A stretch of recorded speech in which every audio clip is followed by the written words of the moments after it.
학교폭력 피해자가 수집해야 할 증거는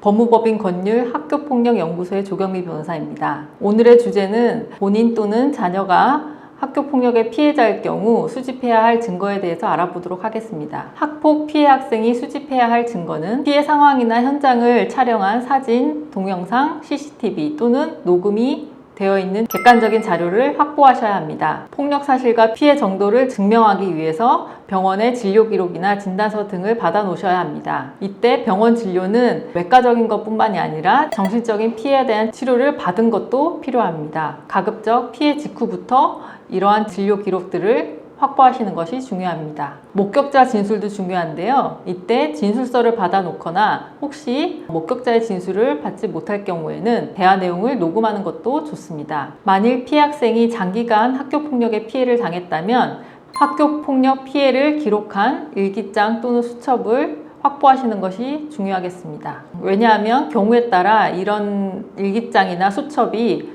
중요한 증거로 사용될 수 있기 때문에 확보해 두실 필요가 있습니다. 증거 수집 방법에 대해서 알아보겠습니다. 먼저 피해 학생에게 직접 촬영한 사진, 동영상 등이 있는지 확인하는 것이 필요합니다. 그리고 원본을 삭제시키지 않도록 하여야 할 것입니다. 두 번째, 친구들이나 제3자가 촬영한 동영상이나 사진이 있는 경우 시간이 지나면 협조 가능성이 떨어지기 때문에 초반에 잘 협조를 받아 보관하시는 것이 좋겠습니다. 그리고 가능한 한 목격자나 제3자의 진술서도 받아 놓으시는 것이 좋겠습니다. 학교폭력 피해 상황이 발생한 현장 주변 건물 CCTV가 설치되어 있는지 확인하시고 피해 상황을 알려 영상 확보를 할 수 있도록 도움을 요청해야 할 것입니다. 최근 카카오톡이나 SNS 등으로 집단적이고 공공연한 학교폭력이 행해지는 경우가 있는데요. 이 경우에는 카카오톡 대화 내용을 캡처하여 보관하시고 가해자의 SNS 게시글이 삭제되기 전에 캡처해서 보관하셔야 할 것입니다. 이러한 경우에는 피해 학생이 혼자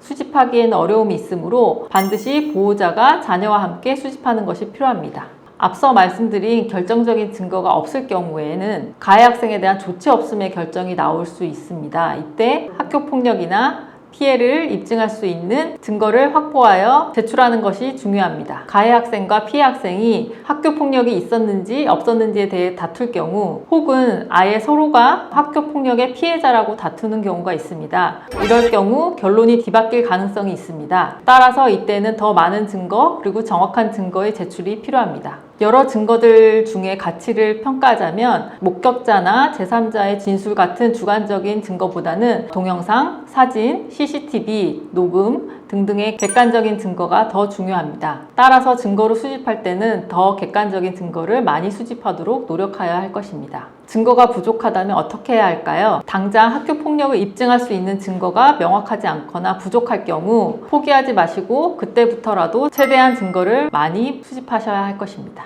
만일 추가적으로 증거를 확보할 수 있는 경우라고 한다면 본인이 직접 촬영한 동영상이나 사진이 없다고 하더라도 현장 주변의 건물 또는 도로 등의 CCTV를 확보해야 할 것입니다. 그리고 자녀에게 차분하게 그 상황에 대해서 물어보시고 그 상황을 잘 알고 있는 제3자가 있는지 사건 당시나 사건 전후를 알고 있는 사람이 있으면 가급적 빨리 진술을 확보하시는 것이 중요합니다. 아무리 경미한 폭력이라도 시간이 경과되기 전에 사진을 찍어 놓으시거나 병원에서 진료 기록 또는 진단서를 받아두시는 것이 필요합니다. 만일 추가적으로 증거를 확보할 수 없는 경우라면 피해자 진술에 의존할 수밖에 없으며 진술이 일관되어야 유리합니다. 따라서 피해 학생이 피해 사실을 작성한 학생 확인서의 내용과 전담기구 또는 학폭위에서의 진술이 일치하도록 초기 단계부터 피해 학생으로부터 사실관계를 명확하게 파악하여 진술할 수 있도록 해야 합니다. 증거를 모아서 갔을 때 변호사의 도움을 받을 수 있는 점은 일반인이 중요하다고 생각하는 증거가 변호사에게는 불필요하다고 생각될 수도 있고요. 일반인이 중요하지 않다고 생각하는 증거가 변호사가 생각했을 땐 중요한 증거가 되는 경우도 있습니다.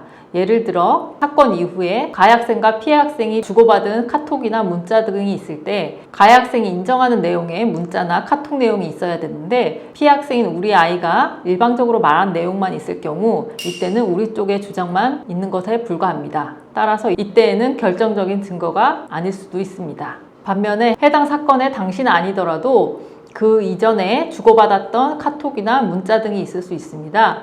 이때 그 안에 중요한 증거들이 있을 수 있습니다. 따라서 학부모는 이를 자체적으로 배제하지 않고 변호사에게 가져오셔야 할 것입니다.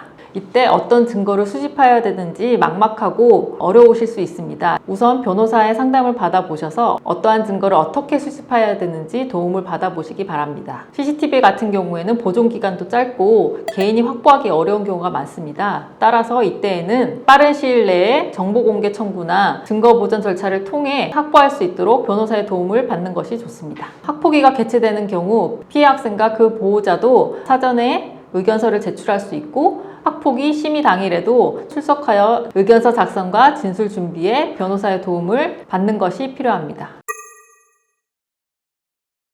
학폭 피해자의 경우 수집해야 할 증거에 대해서 이상 알아보았습니다. 이에 관하여 문의사항이 있으시면 아래의 번호로 전화 주시기 바랍니다. 법무법인 건율 학교폭력연구소 조경미 변호사였습니다.